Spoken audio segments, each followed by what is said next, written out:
کہ ادخل الجنت، کہ تو جنت میں داخل ہو جا، من ای ابواب الجنت شئت، جنت کے جس دروازے میں سے چاہے۔ جنت کے 7 دروازے ہیں، جنت تو بہت بڑی ہے، یہ تو نہیں ہے کہ ہمارے محل کی طرح کی جنت ہے، بہت بڑی جنت ہے، 7 جنتیں ہیں، ان میں سب سے بڑی جنت جنت الفردوس ہے۔ ہر جنت کے درجات ہیں، جس طرح ہمارے یہاں بلڈنگ ہوتی ہے نا، ایک گھر بناتے ہیں، اس میں 3 4 5 منزلہ بلڈنگ ہوتی ہے، جنت کی بھی نا کئی بلڈنگیں ہیں۔ حدیث پاک میں آتا ہے، حافظ قرآن کو اللہ فرمائیں گے کہ قرآن پاک کی تلاوت کرتا جا اور جنت کے درجے چڑھتا جا، جہاں تیری قرآن پاک کی تلاوت مکمل ہوگی، جہاں تیرا قرآن مکمل ہوگا، وہ تیرا مقام ہوگا، وہی تیری جنت ہوگی۔ تو جنت کی نا بہت ساری منزلیں ہیں۔ اب میری بات سمجھے، حدیث پاک میں آتا ہے کہ جو عورت 5 ٹائم کی نماز پڑھے،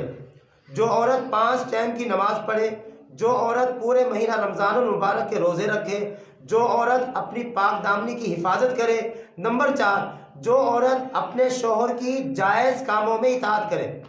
یاد رکھیں کہ کسی کی بھی اطاعت، اللہ کے علاوہ کسی کی بھی اطاعت، فرما برداری جائز کاموں میں ہے، ناجائز کاموں میں نہیں ہے۔ مثال کے طور پر شوہر کہہ رہا ہے کہ نماز نہ پڑھو، نہیں، اس کام میں ہم شوہر کی اطاعت نہیں کریں گے۔ شوہر کہہ رہا ہے پردہ نہ کرو، ہم اس کام میں شوہر کی اطاعت نہیں کریں گے۔ شوہر کی اطاعت ان کاموں میں کی جائے گی جو کام شریعت کے مطابق ہو، جو کام اللہ اور اللہ کے نبی کے حکموں اور طریقوں کے مطابق ہو۔ اب میری بات سمجھیں، 5 ٹائم کی نماز پڑھنا ہمارے اوپر فرض ہے، اور یاد رکھیے کوئی مشکل نہیں ہے،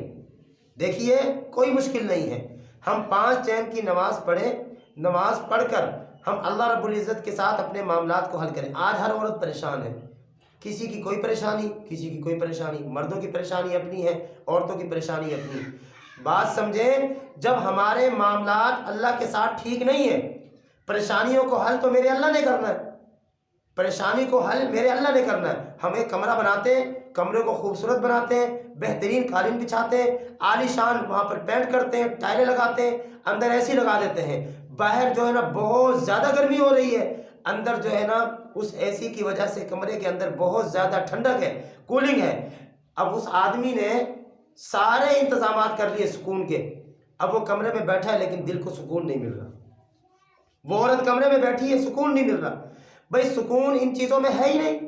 سکون تو اللہ کے ذکر میں ہے، سکون تو اللہ کی فرما برداری میں ہے، سکون تو اللہ تعالیٰ کے حکموں کو پورا کرنے میں ہے، سکون تو جناب محمد رسول اللہ صلی اللہ علیہ وسلم کے طریقے کے مطابق زندگی گزارنے میں ہے۔ جو خاتون صبح اٹھے نماز نہ پڑھے، ظہر کی نماز نہ پڑھے، عصر کی نماز نہ پڑھے، مغرب کی عشاء کی نماز نہ پڑھے، وہ خاتون خود سوچے کہ میں نے دن میں 5 دفعہ اپنے رب کی نافرمانی کی ہے۔ قرآن پاک میں 100 آیتیں ہیں جس میں نماز کا حکم دیا گیا ہے۔ جو عورت نماز نہیں پڑھ رہی وہ اللہ کی 100 آیتوں کا انکار کر رہی ہے۔ ہاں جی، جو عورت نماز نہیں پڑھ رہی وہ جناب محمد رسول اللہ صلی اللہ علیہ وسلم کے ایک طریقے کا انکار کر رہی ہے۔ اب جو عورت دن میں 5 دفعہ اللہ کے 100 حکموں کو توڑے تو کیا خیال ہے اگر اس عورت کا بچہ، اس عورت کی بچی، اس عورت کی اولاد اگر اس کی بات کو نہیں مان رہی، نافرمانی کر رہی ہے، اس عورت کو دکھ دے رہی ہے، اس ماں کو دکھ دے رہی ہے، تو ماں کو شکوہ نہیں کرنا چاہیے، اس لیے کہ یہ ماں اللہ کے حکم کو نہیں پورا کر رہی۔ جب یہ ماں اللہ کے حکم کو نہیں پورا کرے گی، میری بات سمجھیں، ہم اللہ کے ماتحت ہیں، ہم اللہ کے ماتحت ہیں۔ جب ہم اللہ کے ماتحت ہو کر اللہ کے حکم کو پورا نہیں کریں گے تو جو ہمارے ماتحت ہیں وہ بھی ہمارے حکم کو پورا نہیں کریں گے۔ جب ہم اللہ کے ماتحت ہو کر، اللہ کا کھا کر، اللہ تعالیٰ کی نعمتوں کو استعمال کر کر، میری بات سمجھیں، یہ سانس جو ہمارے وجود میں چل رہا ہے کس نے دیا ہے؟ اللہ نے دیا ہے۔ یہ آنکھیں، یہ ہاتھ، یہ پاؤں، یہ چلنے پھرنے کی نعمتیں، ہاں جی، یہ سب کچھ ہمیں کس نے دی ہے؟ اللہ نے دی ہے۔ جب ہم اللہ کی اتنی نعمتوں کو دن میں استعمال کر کر اللہ کے حکم کو پورا نہیں کریں گے تو جو اولاد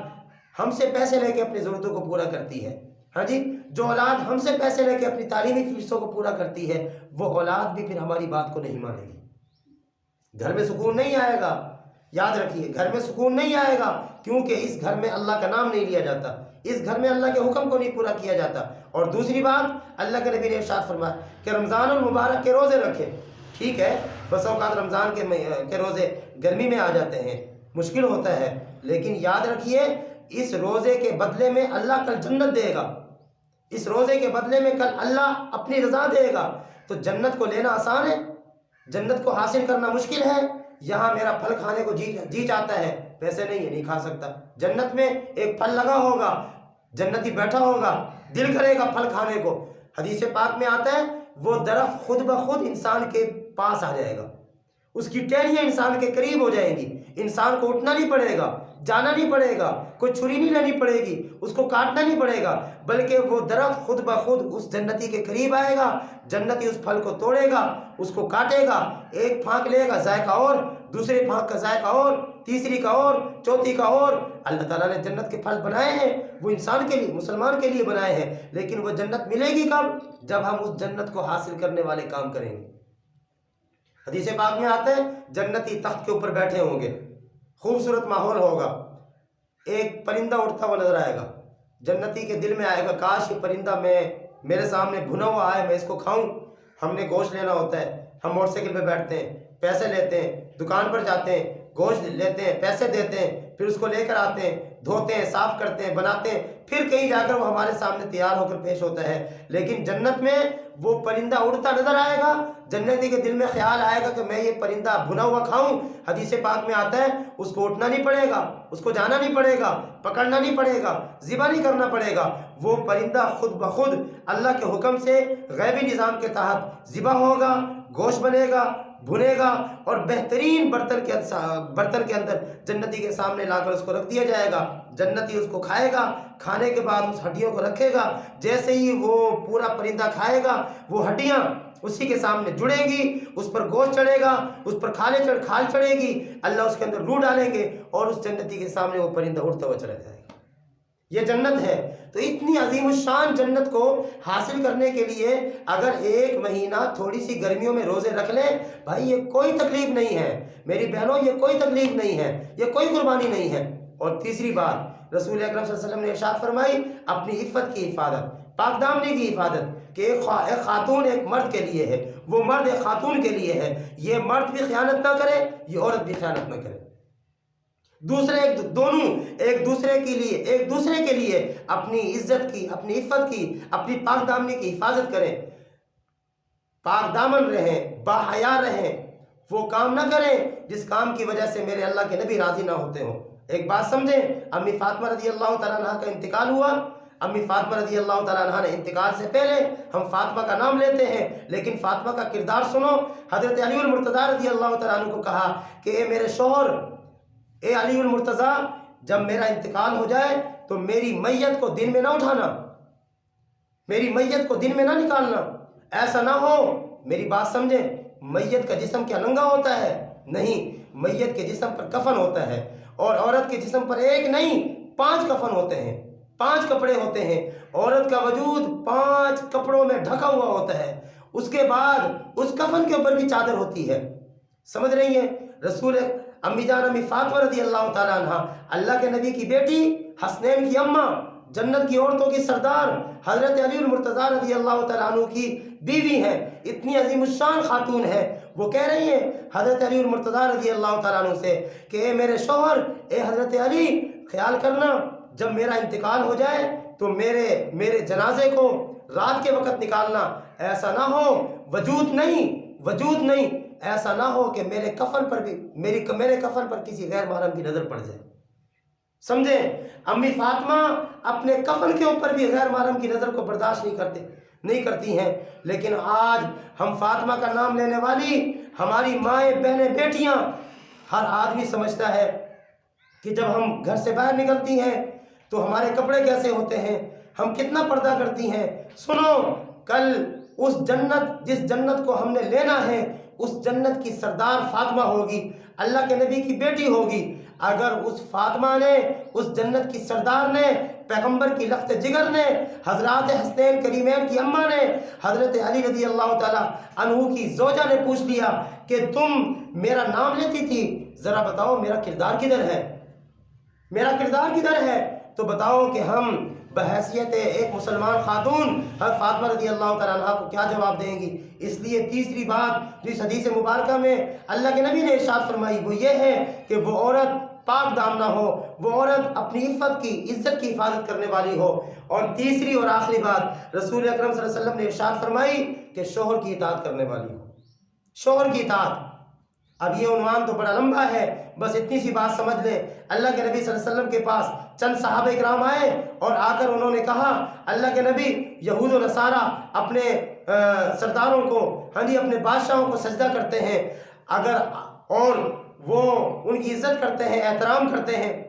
ہمارے لیے آپ سب کچھ ہیں، آپ ہمیں اجازت دے دیجئے کہ ہم آپ کو سجدہ کریں۔ یہ اجازت کس سے لے رہے ہیں؟ صحابہ اکرام اللہ کے نبی سے لے رہے ہیں۔ لیکن رسول اکرم صلی اللہ علیہ وسلم نے فرمایا، اے صحابہ اکرام سنو، اگر انسان کو انسان کے لیے سجدہ کرنے کی اجازت ہوتی، انسان کو انسان کے لیے سجدہ کرنے کی اجازت ہوتی، یہ اللہ کے نبی فرما رہے، یہ رحمت للعالمین نبی فرما رہے، یہ وہ نبی فرما رہے جس نبی کے لیے اللہ پاک نے اس کائنات کو سجایا، آدم علیہ السلام سے لے کر عیسیٰ علیہ السلام تک 1.25 انبیاء کو بھیجا، جس نبی سے ملاقات کے لیے اللہ پاک نے اس کو معراج پر بلایا، وہ نبی کہہ رہا ہے، سنو، اگر کسی انسان کو انسان کے لیے سجدے کی اجازت ہوتی، میں عورتوں کو حکم دیتا وہ اپنے شوہروں کو سجدہ کریں، شوہروں کو سجدہ کریں۔ لیکن چونکہ انسان کو انسان کے لیے سجدہ کرنے کی اجازت نہیں ہے، لہذا میں حکم یہ نہیں دے رہا۔ میری بات کو سمجھیں، شوہروں کی نافرمانی نہ کیا کریں۔ ہاں، بس اوقات شوہر بھی زیادتی کر رہے ہوتے ہیں، ظلم کر رہے ہوتے ہیں، وہ بھی حد سے بڑھ جاتے ہیں۔ اللہ سے مانگیں، اللہ پاک سے مانگیں، یا رؤوف، یہ ایک اللہ کا نام ہے، یا ودود۔ جن عورتوں کو گھر میں شوہروں کی طرف سے، مردوں کی طرف سے مشکلات کا سامنا ہو، سورہ قریش پڑھیں، سورہ قریش 30ویں پارے کی ایک سورت ہے، یا ودود اللہ کا نام ہے، اس اللہ کے نام کو، یا رؤوف اللہ کا نام ہے، اس اللہ کے نام کو پڑھ کر کسی میٹھی چیز پر اس آدمی کو کھلائیں، اللہ کے ناموں کی ان برکت سے انشاءاللہ اس آدمی کا ناجائز غصہ ختم ہو جائے گا، وہ جو ظلم زیادتی کر رہا اللہ کے حکم سے ختم ہو جائے گا۔ اللہ سے مانگے، لیکن شوہر کی نافرمانی کرنے کی اجازت نہیں۔ جو عورت یہ 4 کام کرے گی، اللہ کے نبی صلی اللہ علیہ وسلم ارشاد فرماتے ہیں کہ کل قیامت والے دن اس کو کہا جائے گا، جنت کے 7 دروازے ہیں، جن دروازوں میں سے چاہو داخل ہو جاؤ، جن دروازوں سے چاہو داخل ہو جاؤ۔ یہ دنیا گزر جاتی ہے، بات تھوڑی سی لمبی ہو گئی ہے، خلاصہ یہ ہے کہ ہم اپنی زندگی کو دین کے مطابق بنائیں، ہم اپنی زندگی کو حضرات صحابیات کے مطابق بنائیں، ہم اپنی زندگی کو اللہ اور اللہ کے نبی کے حکم اور طریقوں کے مطابق بنائیں۔ ہمارا گھر بھی جنت، ہماری زندگی بھی جنت، انتہائی سکون ملے گا انشاءاللہ۔ یہ گھر سکون کا گہوارہ بن جائے گا، ہماری اولاد ہمارا فرمانبردار بن جائیں گی، دائیں بائیں کے لوگ اللہ کے لیے ہم سے محبت کرنے والے بن جائیں گے۔ اللہ رب العالمین جو کچھ کہا سنا ہم سب کو اس پر عمل کرنے کی توفیق عطا فرمائے۔ وآخر دعوانا الحمدللہ رب العالمین۔